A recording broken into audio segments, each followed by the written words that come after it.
In today's video, we're going to show you how we made this amazing duck. An Asian-inspired duck that we spatchcocked. Made a really nice glaze, which you'll see later on in the video. Some char-grilled baby gem lettuce with a miso glaze, finished with sesame oil and sesame seeds, and obviously your normal condiments and a bit of hoisin.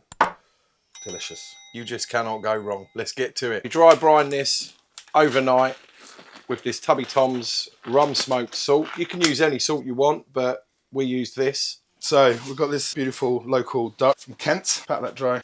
Get all that moisture that came out from the salt on the sides. And we're going to spatchcock this. A, to keep moisture, and B, to cook it a lot faster. So we took the giblets out. We're going to cook those later for a chef's treat. So turn your bird over. You've got to go down the backbone. So try and make it as easy as possible. Take out the parson's nose. Cut down the spine. Down where you want to slice.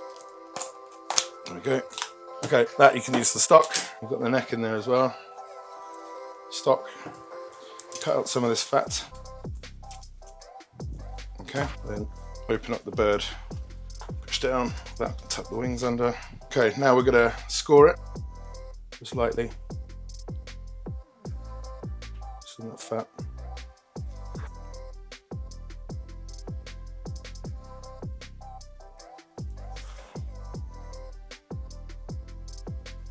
That's going to help the fat render.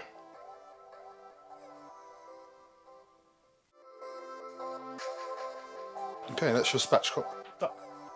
Okay, so we've got the Weber slate on medium. Over to you, Matt. So yeah, medium heat. We're going to try and render some of this fat because ducks are very fatty and you'll end up with a crispier skin. And we're going to do that for maybe 10-15 minutes, depending. Just keep checking it. And try and get much of the bird as possible. And when this is rendered, there's a little bit of colour on it.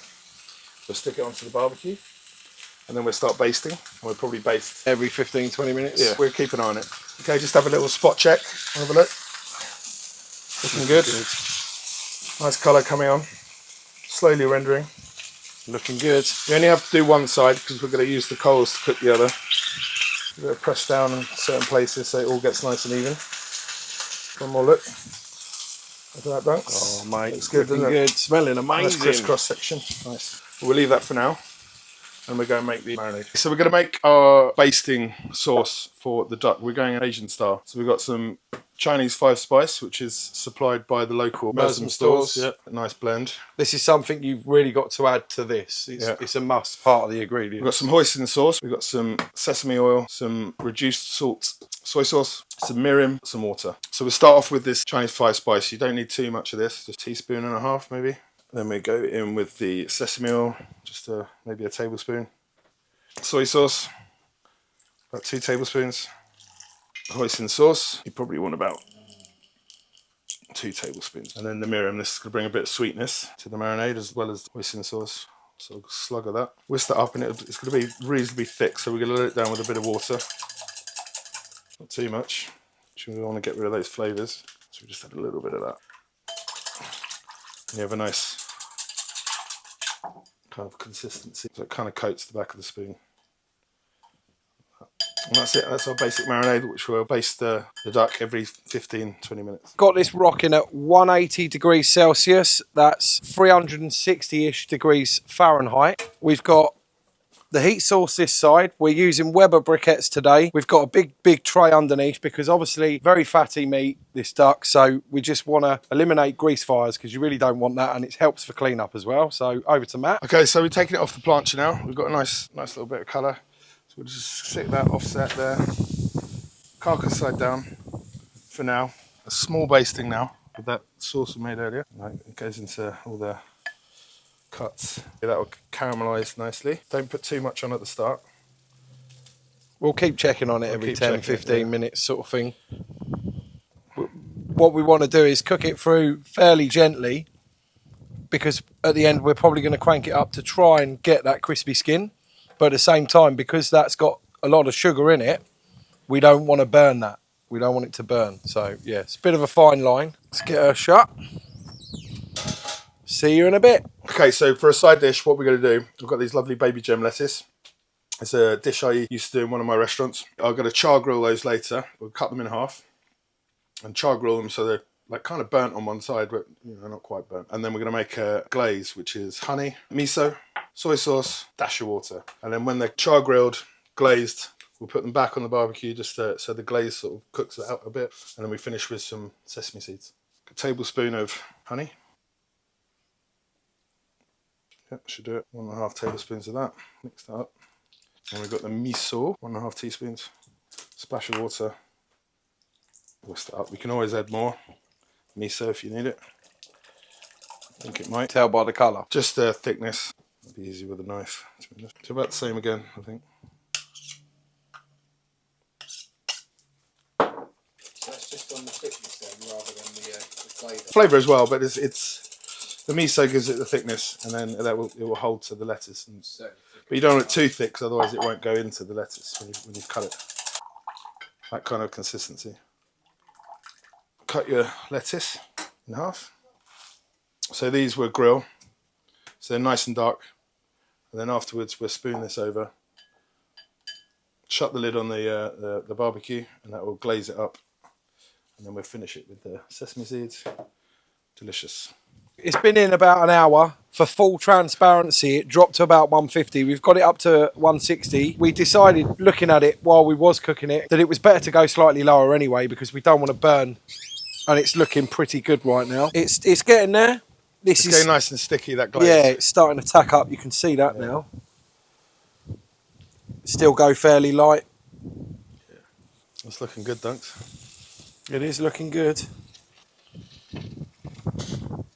Okay, so with our duck, when it's ready, we're going to go Asian style. So we're going to do kind of Peking duck. So we've got some pancakes, and then we've got some cucumber and spring onions that Duncan got from the farm shop. Scallions in America, yeah, exactly. So we'll start with the cucumber. So you want battens, 2 and a bit inches. You go down, and you kind of want about 5 millimeters, like so. If it's too watery, you can get rid of those bits. Kind of that. So you got nice, that sort of size, nice strips. Green onions, scallions. You just go in, depending on the size of the onion. It's cut into 6. Sort of shredded, just like that. Okay, you do that with the rest of it, depending on the size of your party. And that's it. Simple prep, easy, delicious. This has took about 2 hours now, at around 150, 160 degrees Celsius. It's absolutely looking amazing. All right, the wingtips are a bit dark, a little bit of dark round that bit of skin there and a little bit there, but apart from that, the rest of the bird is looking amazing. As Matthew said, we're going to do his little signature side. We're going to char these off over the coals. As I say, we're using Weber briquettes. They're just my go-to for longer cooks. So we'll get them charred off, and that'll be our side.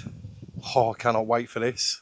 Oh, that duck smells amazing. So while we're letting those lettuce char up, we're going to get the duck off and let that rest.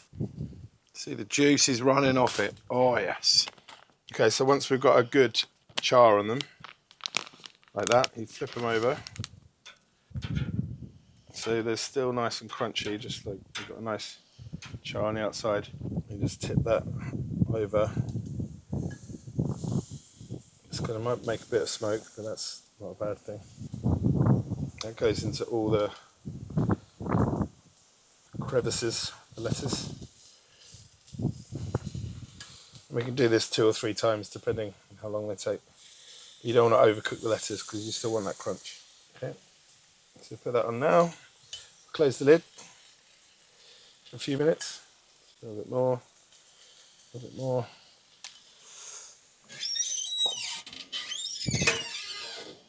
So we're going to take these off now.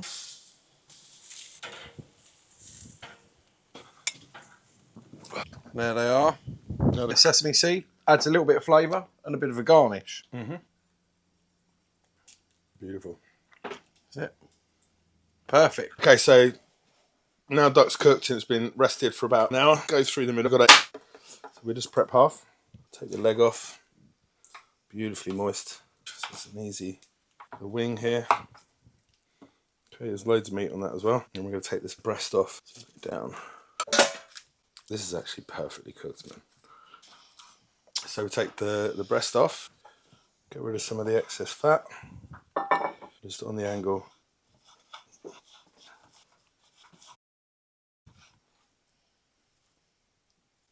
Look at that, juicy. And with the leg, same thing, fine. Pop it back.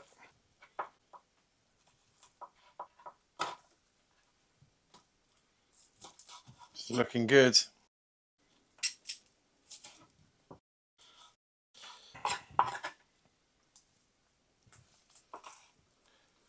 Nothing goes to waste.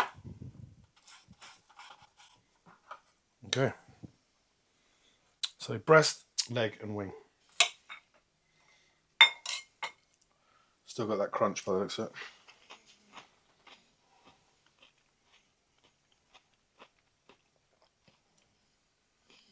That's really good.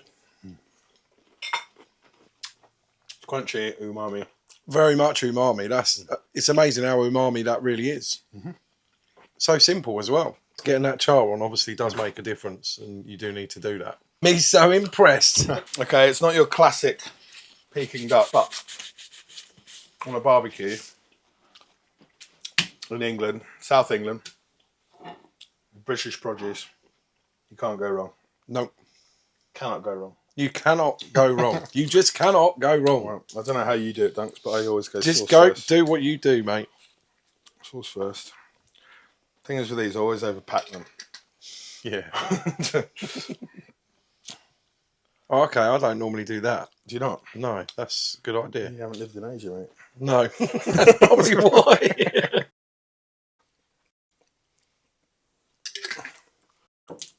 Loads of veg. And then, sorry, I use my fingers, but Yeah, that's fine. so it's slightly. We're all family now. We're all family. Lovely stuff. See, like, I know I've already overpacked this. See, the spring onion definitely works so well with duck. Get some of that I'll charred. wait for you. Get some of that charred skin. That in itself looks pretty good, doesn't it? Yeah, I'm really happy how that duck turned out. I am too. Perfect. It was better to go slightly lower. Cheers. Cheers, boy. Cheers.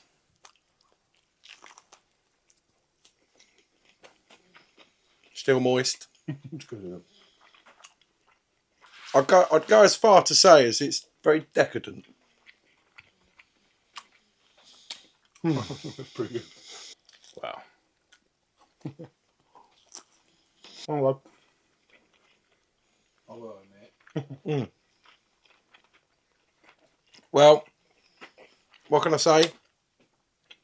Get yourself a duck, locally sourced if you can. Get to making this. And also, get to making the side, because it really does work. It does go well. It's a nice little accomplishment. Accomplishment? There you go, that duck's. Preferably a dead duck. So with all that being said, go cook something exceptional. I'll see you when I see you. Cheers. Nom, nom, nom. That's fucking nice. Oh, yes. Oh, mate. It's nice when it's like we cooked Just- that fucking perfectly, man. Yes. Low and slow's the way to go. My gosh. It's so juicy. It's like, I almost want to say it's the fucking best I've had. Well, you know, It's like they, bit of grill skills with someone who's a Michelin-starred chef. a bit like It's a good clash. in Hong Kong you have it, and it's like you know the ducks have been there all day cooking. This is like straight off the fire. Yep. It's still a little bit pink. Pink. Yeah. So I was confused. Was that one cooking again? It was really just chopped up. Yeah. Matt's going for it now. Well, I need to pace myself because Got double that. absolutely nailed it. So just to confirm, the temps were around 150, 160. For 2 hours, it was around 150, 160. Matt's actually stood back and he's saying it's the best duck he's had. No joke. And it's just so tender. Like, seriously is. Really, really tender. And juicy still. I don't know what temp we took the duck to internally because we didn't check. Matt was doing his Michelin-starred, pressing it, giving it that. Yeah, that's about right there. So Matt kept peeking at it. But all honesty, nailed it. 2 hours, absolutely perfect. 150, 160 Celsius. What can I say, guys? All good. That was bloody good.